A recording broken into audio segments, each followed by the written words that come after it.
Welcome back, everybody. This is part two of me reading from The 12 Caesars by Suetonius. If you caught the first video I put on this channel, I read the first paragraph of Suetonius's The 12 Caesars, which talks about Julius Caesar, as Suetonius calls him, the divine. And I was more interested in Caesar from one paragraph than I had ever been. And that's mainly because all I've ever heard, I don't know about you, but all I've ever heard my whole life is about Caesar is he went to England, he came, he conquered the Gauls, he fought Pompey, he became emperor, and he got stabbed 44 times by his buds in the Senate, no less. That's about it. Most of that is middle to end. The beginning of Caesar's life is just as much a soap opera, and Suetonius lays it out in one paragraph, and we've only just got started. So I thought I'd read paragraphs 2 and maybe a few more, if you don't mind hearing me read, and we'll see what else he got into. Little Caesar, as he went on his course in and out of Rome, doing his military service, and his political career, and his marital life, and whatever else he came across. Because now, for the first time, I'm not an academic. I'm a blue collar worker. I'm just very interested in Rome when I wasn't before, because I had a good Latin teacher for 1 year Latin high school ages ago, and a great mate right now who's a classicist and a teacher who got me encouraged to, after all this time away from it, to take Latin, and just starting this year, taking ancient Greek. So now I'm re-interested in this, learning all about this at the age of 50 and sharing it with you. So we'll jump into paragraph 2. So last time, in case you didn't catch the first video, Caesar the Divine lost his father when he was 16, served under General Sulla, married Cornelia, the daughter of Cinna, served Rome in the military, suffered from quartan ague, which is a type of malaria, so that's bad in and of itself, and generally got in and out of all a bunch of little problems and obstacles. And when we left off, um, Caesar had gotten himself out of a difficult position, with a slight warning that maybe the people might regret it later. So paragraph 2. His first campaign was served in Asia on the staff of the praetor M. Thermus, and being dispatched into Bithynia to bring thence a fleet, he loitered so long at the court of Nicomedes as to give occasion to reports of a criminal intercourse between him and that prince, which received additional credit from his hasty return to Bithynia under the pretext of recovering a debt due to a freedman, his client. The rest of his service was more favorable to his reputation, and when Mytilene was taken by storm, he was presented by Thermus with the civic crown. Now, I don't know who M. Thermus is. I think it's Marcus Minucius Thermus. I think I came across it before one time. But I think what I'm going to do is, as I come across these names or any sort of particulars in the text, I might make little shorts, YouTube shorts about them, just to pop them up. So if you happen to be interested or subscribe to the channel or whatever, maybe come back and look around, and I'll hack up who M. Thermus is and anybody else we come across on this journey. Paragraph 3. He served also in Cilicia under Servilius Assaracus. Going to look that up too. But only for a short time, as upon receiving intelligence of Sulla's death, he returned with all speed to Rome, in expectation of what might follow from a fresh agitation set on foot by Marcus Lepidus. Now, I'm wondering if that's the Lepidus who had the triumvirate with Octavian and Mark Antony later on, but I'll find out. Distrusting, however, the abilities of this leader, and finding the times less favorable for the execution of this project than he had at first imagined, he abandoned all thoughts of joining Lepidus, although he received the most tempting offers. I wonder what those offers were. Paragraph 4. Soon after this civil discord was composed, he preferred a charge of extortion against Cornelius Dolabella, a man of consular dignity who had obtained the honor of a triumph. Triumph is a huge event in Rome. We were just talking about this in my last semester of Latin class. My instructor was laid out the whole scene. It's like everybody in Rome comes. It's when a general's won a foreign war or a great battle or war in general.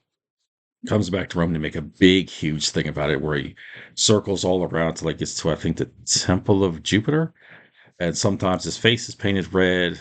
They have all the spoils and booty of the war of the conquered with them. They even have the conquered foes with them. It's a massive event. They come out with games, festivals. It's a whole thing. So triumph was like the big deal for a general in ancient Rome. On the acquittal of the accused, he resolved to retire to Rhodes, with the view not only of avoiding the public odium which he had incurred, but of prosecuting his studies with leisure and tranquillity under Apollonius, the son of Molon, at that time the most celebrated master of rhetoric.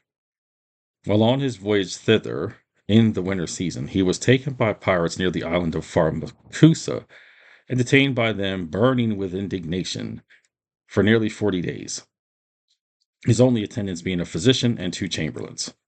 For he had instantly dispatched his other servants and the friends who accompanied him to raise money for his ransom. 50 talents having been paid down, he was landed on the coast when, having collected some ships, he lost no time in putting to sea in pursuit of the pirates, and having captured them, inflicted upon them the punishment with which he had often threatened them in jest. At that time, Mithridates was ravaging the neighboring districts, and on Caesar's arrival at Rhodes, that he might not appear to lie idle while danger threatened the allies of Rome, he passed over into Asia, and having collected some auxiliary forces and driven the king's governor out of the province, retained in their allegiance the cities which were wavering and ready to revolt. Now, I've heard the story about Caesar being taken by pirates. My bud told me about that. It's a really good story, and it sounds like Caesar, a guy who doesn't waste time and takes himself very importantly. So these guys are wasting his time. I mean, he's got things to do, and he can't afford to get kidnapped. Very good story, though. He just turns it right around. He has his friends go get the ransom. As soon as the ransom is paid, he wastes no time. He goes and takes them down. And I'm sure that just added to put more laurels on his head. Uh, let's go on. Paragraph 5.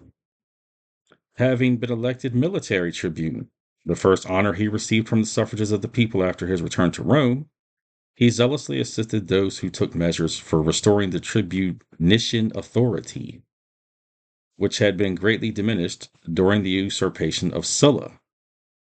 He likewise, by an act which Plotius, at his suggestion, propounded to the people, obtained the recall of Lucius Cinna, his wife's brother, and others with him, who, having been the adherents of Lepidus in the civil disturbances, had after that consul's death fled to Sertorius, which law he supported by a speech. Paragraph 6.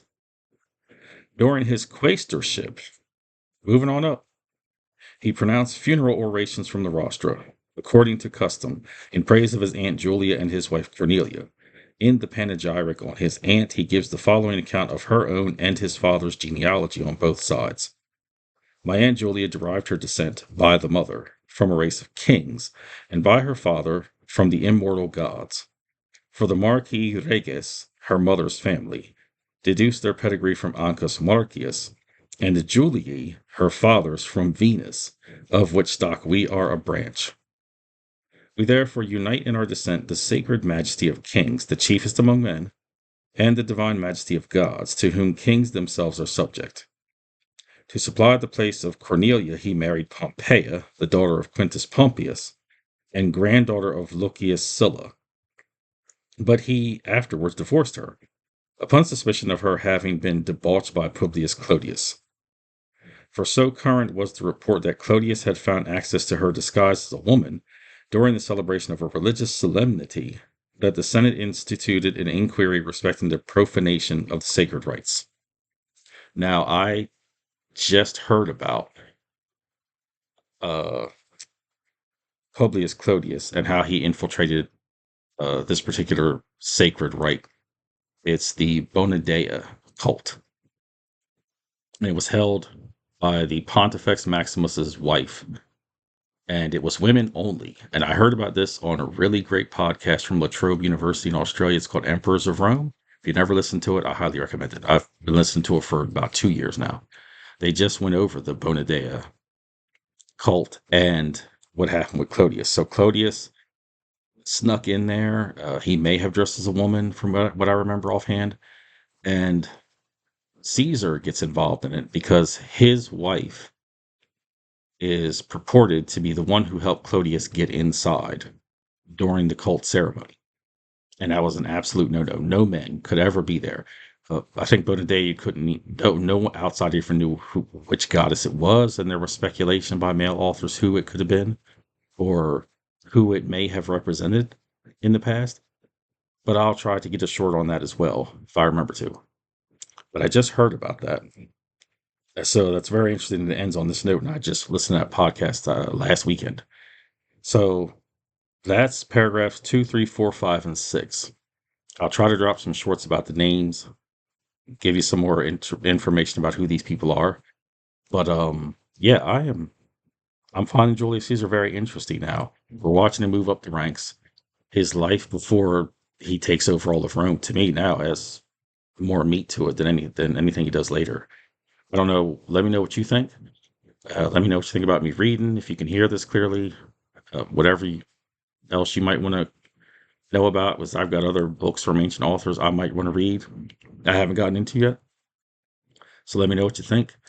And if you like it, drop a comment. Let me know what you think about Caesar as well. Ancient Rome, Bonadea, and getting kidnapped by pirates, anything. So I'd like to hear from you. Until next time, I'll see you later.